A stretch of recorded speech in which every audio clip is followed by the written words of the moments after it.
देखिए, इस वक्त हम लोग मौजूद है दमदम स्टेशन में और कुल मिलाकर पश्चिम बंगाल में 15 लाख हॉकर्स है। तो सीएम शुभेंदु अधिकारी ने हॉकर्स के साथ कोई बातचीत नहीं की, सिर्फ 24 अंदर्स के मतलब ये जो नोटिस है ये भेज दिया। अब पीछे देखिए दमदम स्टेशन में कितने सारे हॉकर्स है। आज सभी लोगों का मतलब दुकान बंद है क्योंकि आज ये दुकान हटाने का काम शुरू होने वाला है। और आप इधर भी देखिए, इधर भी सारे हॉकर्स इकट्ठा हुआ है क्योंकि इन लोगों का मानना है, इन लोगों का कहना है कि जो दुकान है हम लोगों का वो हम लोग नहीं हटाएंगे, सरकार के पास जाएंगे, बात करेंगे, क्योंकि गोली खाने के लिए भी तैयार है हम लोग। बट ये जो हम लोग का रोटी रोजी है, हम लोग जिससे कमाते हैं, वो जो हम लोग का दुकान है वो हटाना नहीं चाहिए।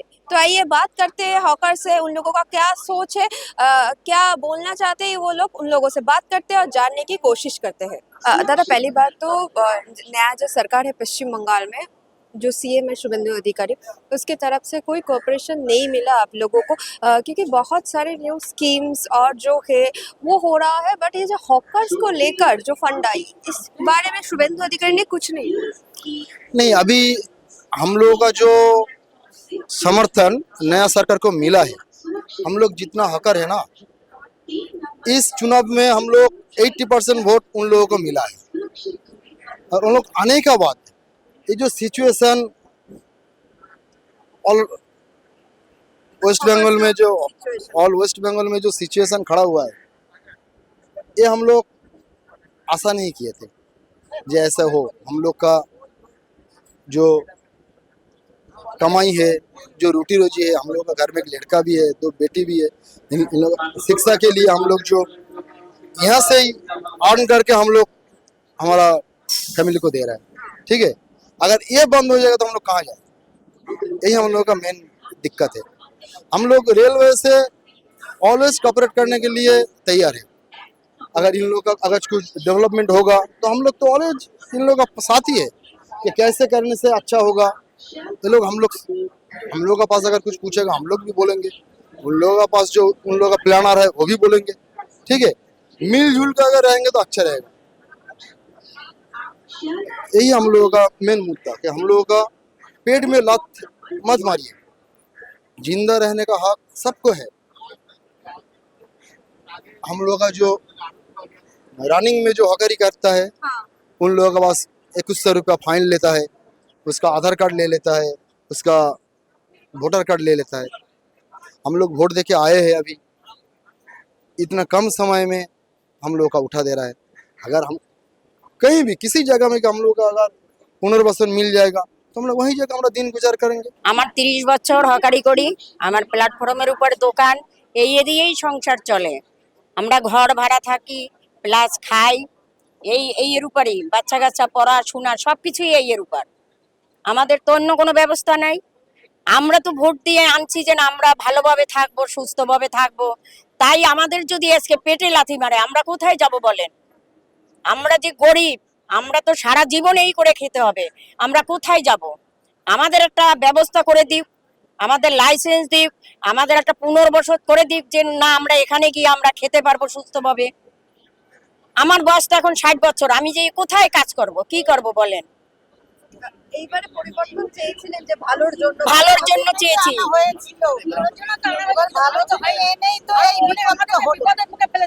আজকে কত পশ্চিম বাংলায় কত লোক আছে, কত হকার আছে বলেন? 60 বছরের উপরে হয়ে গেছে আমাদের এই দমদম। আমরা আছি ছোটবেলা থেকে এখানে হকারি করছি, আমাদের এখানে ছোটবেলা থেকে আমরা হকারি করছি, আর এখানে আমরা এখানে আছি। আমাদের আজকে এখন এই মুহূর্তে আমাদের কাকে এনেছি আমরা, আজকে আমাদের এই দশা করে দিয়েছে। আমাদের কোনো পুনর্বাসন কিছু ব্যবস্থাই নেই। তার কোনো ব্যাপারে আমাদের নোটিশ দিচ্ছে, ঝুলিয়ে দিচ্ছে, আমরা এক্ষুনি উঠে চলে যাও। কেন? আমরা কি অপরাধ করেছি? আমাদের কোনো একটা ব্যবস্থা করে দিন, তবে তো আমরা চলে যাবো। আমাদের জায়গা কোথায়? অন্তত সরকার যদি আপনাদের সাথে কথা একটা কথা বলুক, কোনো ব্যবস্থা ডিসিশন হোক, কোনো কিছু একটা ব্যবস্থা করে দিন। আজকে তো 6 মাসও হলো না, 6 মাসও হলো না পরিবর্তন, হঠাৎ করে 1 মাসও হয়নি।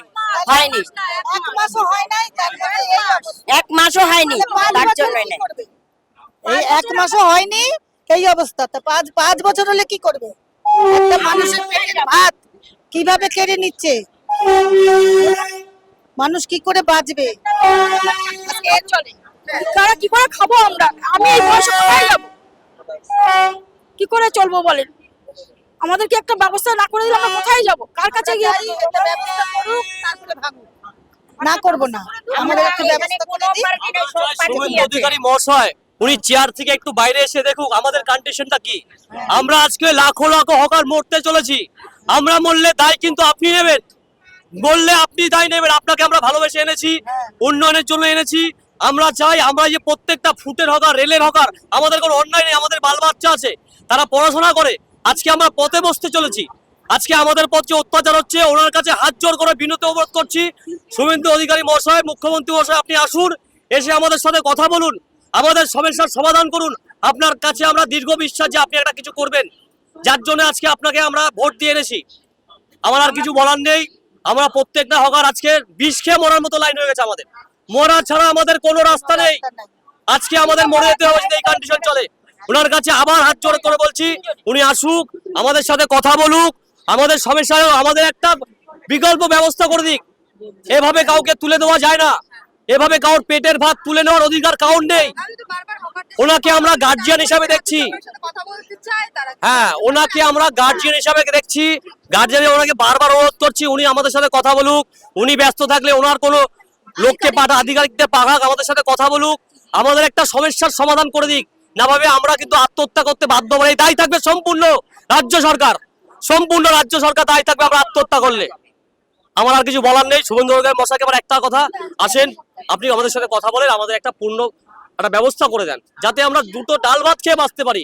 আমাদের মাংস ভাত দরকার নেই, ওনার কাছে এইটুকুনি আমাদের অনুরোধ, আর কোনো অনুরোধ নেই। নমস্কার, প্যাসেঞ্জার বনগাঁলে প্যাসেঞ্জার, হ্যাঁ রোজ বনগাঁলে যাওয়া বলি। আমরা আশা করি যে জিনিসটা করছে এগুলো ঠিক না, এগুলো করতে ধীরে সুস্থে করতো। কারণ সবে সরকার বসছে, 2 সপ্তাহ হওয়াতে এত লাখ লাখ হাজার হাজার হওয়া করছে, এদের সংসার কি হবে এই আমরা প্রতিবার জানাচ্ছি। তাই আমরা জানিয়েছি যে সরকার পাল্টিয়েছে, ভালো কাজ করবো আমরা এটা চাই, কিন্তু এত তাড়াতাড়ি না করাটাই মানে ভালো হয় আর কি। কারণ 100বার কারণ এই মানুষদের কি হবে, এই গরিব মানুষদের কি হবে, তাই আমরা এদের পাশে আছি। তাই এই আপনি হকারি করেন এইখানে দীর্ঘদিন ধরে বলছেন, এবং শুধুমাত্র আপনি রাজ্য সরকারের কথা না, আমাদের পশ্চিমবাংলায় যারা খবরের চ্যানেল আছে তাদের নিয়েও বলছিলেন যে আপনাদের খবর যাতে সকলের কাছে পৌঁছে দেওয়া যায়। আমি যেটা বলতে চাইছি, রেল হচ্ছে একটা স্বশাসিত মানে রাষ্ট্রীয় সম্পত্তি, আর স্বাধীন ভারতের অধিকার আছে প্রত্যেকটা নাগরিকের বেঁচে থাকার। কারণ প্রতিটা সরকারকে আমরাই নির্বাচিত করেছি আমার ভোটদানের মাধ্যমে। আজকে দীর্ঘ 25-27 বছর ধরে রেলে হকারি করে আমার পরিবার জীবন জীবিকা নির্বাহ করি। আমারও 2 বাচ্চা, মা বাবা বয়স্ক। আমি দেখছি 4ঠা মের পর এমন কি হলো যে গোটা পশ্চিমবাংলা ব্যাপী একটা হকারের উপর আক্রোশ, যেন হকার যেন সমাজ বিরোধী কার্যকলাপের সাথে যুক্ত, হকার যেন দৈনন্দিন জীবনে বেঁচে থাকার অধিকার নেই। এই অধিকার তো মানে স্বাধীন ভারতে কোনো, আমি বলতে পারবো না যেটা কোথায় আছে যে একটা শ্রমিক তারা দিন আনে দিন খাবে, খেটে খাবে। হ্যাঁ আমি জানলাম যে আমরা অসংগঠিত শ্রমিক, আমাদের কোনো লাইসেন্স নেই, আমাদের এসআই নেই, আমাদের পিএফ নেই, গ্র্যাচুইটি নেই, সেই আন্দাজে আমরা অবৈধভাবে আমরা নিজেকে মনে করছি। কিন্তু আমরা দীর্ঘ 50-60 বছর, কেউ 50 বছর, কারো 60 বছর, এমনও লোক আছে যার বাবা মারা গেছে, তার ছেলেরা করছে দোকানদারি।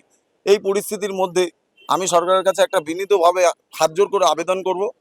দেখুন গোটা পশ্চিমবাংলা ব্যাপী আমার অনুমান, আমার ব্যক্তিগত অনুমান যে 10 লক্ষ এই অসংগঠিত শ্রমিক। এই অসংগঠিত শ্রমিক যদি আপনি হিসাব করে দেখুন যে পরিবার পিছু 2 জন করে মাথা পিছু, সেই যে পরিবর্তনের লক্ষ্যে ভোটগুলো দিয়েছিল, যে পাল্টানো দরকার, বিকশিত বাংলা করতে আমরা দলে দলে যোগ দেব, এই অঙ্গীকার নিয়ে যখন বাংলার মানুষ, খেটে খাওয়া মানুষ থেকে শুরু করে সাধারণ আম পাবলিক সবাই যখন সমবেত হয়েছিল যে একটা দুর্নীতির বিরুদ্ধে যে সরকার চলছে তার বিরুদ্ধে পাল্টানো দরকার, আমরা তাদের সহমত দিয়েছি। কিন্তু আমরা হকার, আমরা নিরীহ মানুষ, প্রতিদিন দিন আনি দিন খাই, আমরা এখন যাব কোথায়? তা রেলের আধিকারিকের কাছে বিনম্রভাবে আমাদের আবেদন, জানি না আপনারা কি করবেন, আমরা জানি না, রাজ্য এবং কেন্দ্র যৌথভাবে আলোচনায় বসে যাতে হকারের একটা সলিউশনের ব্যবস্থা করা হয়।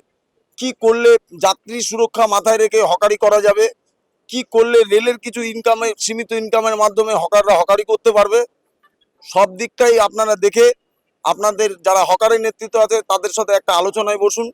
আর এতদিন যাবৎ বিভিন্ন মিডিয়া চ্যানেলগুলোতে দেখাচ্ছিল সরকারের বিরুদ্ধে দুর্নীতির কথা, আজকে যেমন হকারের পেটে রুটি রুজিতে লাভ পড়ছে, এইসব মিডিয়া চ্যানেলগুলো কেন আসছে না, হকারের পাশে এসে দাঁড়াচ্ছে না কেন?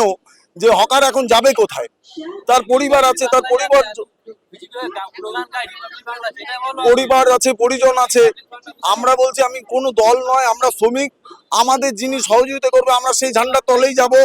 আমরা মেহনতি মানুষের পক্ষে যে সরকার আমাদের সাথ দেবে আমরা তাদের সমর্থন করব। এবং বিনয়ের কাছে আবারও একবার হাত জোর করে বলছি, দেখুন আমাদের এসআই নেই, আমাদের পিএফ নেই, আমাদের গ্র্যাচুইটি নেই, আমরা রোজ আনি রোজ খাই।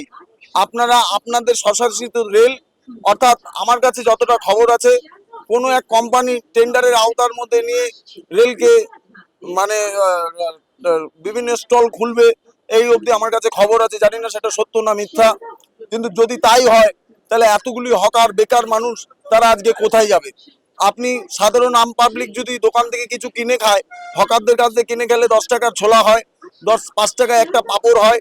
যখন এই হকাররা উঠে যাবে, যাত্রী সাধারণের রাতের বেলায় যে আপনি বাড়ি ফিরবেন, অনেক সময় পকেট মারি হয়, অনেক সময় মোবাইল ছিনতাই হয়, ট্রেনের মধ্যে বসে থাকে, তখন প্রশাসন ঘুমিয়ে থাকে।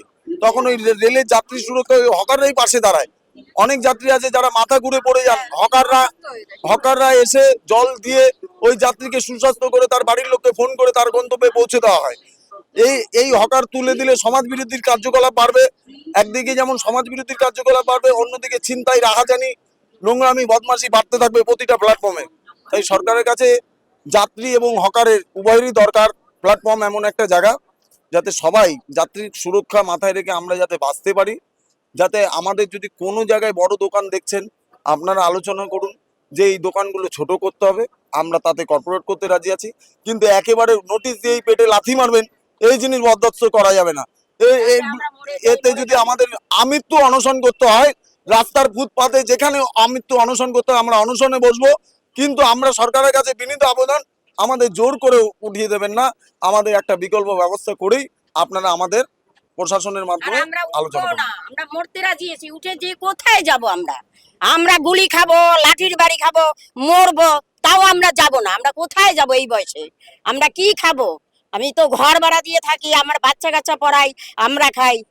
আমাদের মারতে হয় মারুক, এত আমরা শ্রমিক আছি। আমরা তো এনাকে আনছি আমরা ভোট দিয়া, বিকল্প পথ নিয়ে এসছি যেন আমরা ভালো থাকবো, মিল কল কারখানা হব। এসে বসতে পারলো না, আগেই হকারদের পেটে লাথি। আজকে হকারদের পেটে লাথি যে না, আমরা একটা সুরক্ষা চাই।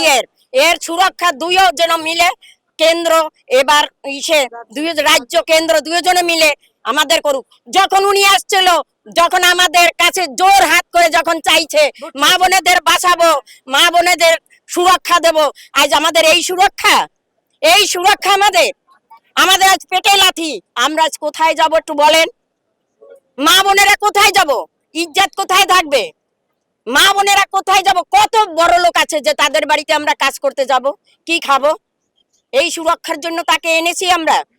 এইটা আমরা চাই তাদের কাছে যে আমরা মা বোনেরা ভাইরা যারা আছে, হকার শ্রেণী যারা আছে, তাদেরকে সুরক্ষা দিই। যত আন্দোলন করবে আমরাও করব, আমরা মরতে রাজি আছি। আমরা বুক পেতে দেবো, মরবো, লাঠির বাড়ি খাবো, গুলি খাবো। কোথায় যাব আমরা? যাওয়ার তো রাস্তা নাই।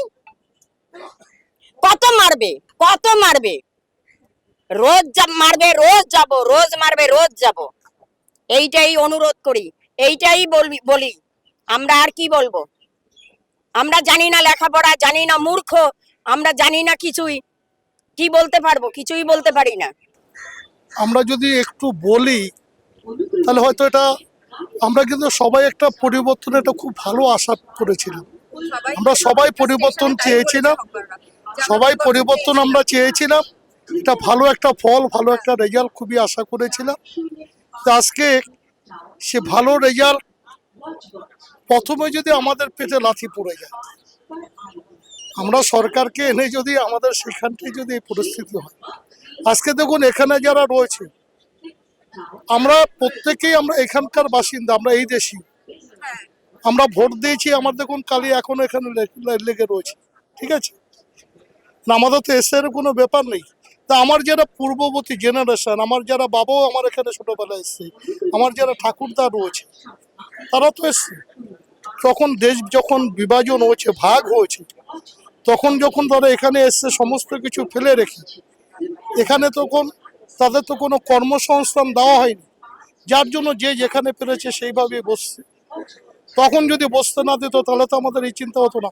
কিন্তু আমাদের তো সবাই আমরা চাই যে আমাদের একটা কর্ম, আমাদের এখানে কোনো কালারের লড়াই নয়, আমাদের এখানে সম্পূর্ণ লড়াইটা হচ্ছে পেটের লড়াই, বেঁচে থাকার লড়াই। কেননা আমরা দাদা একটু আগে যেটা বললো যে মিনিমাম 7 লাখ নয়, আমার তো মনে হচ্ছে মিনিমাম 15 লক্ষ ছাড়িয়ে যাবে যত। হ্যাঁ হ্যাঁ হ্যাঁ 15 লক্ষ ছাড়িয়ে, এবার 15 লক্ষ যদি সাথে যদি আরো যদি 5 জন করে যোগ করেন তারপরে 75 লক্ষ মানুষের রুটি রুজি কেড়ে নেবে। কেননা আমরা চাই যে প্রথমে আমরা একটা আশ্বাস করেছিলাম যে সরকার কর্মসংস্থান দেবে, শিল্প আসবে, আমাদের খুব ভালো লেগেছে। সেখানে যদি কর্মসংস্থান যদি হতো, আমরা সেখানে যদি বলে আমাদের কর্ম দিয়ে আমরা এখান থেকে ছেড়ে চলে যাব, আমাদের তো কোনো দরকারই নেই।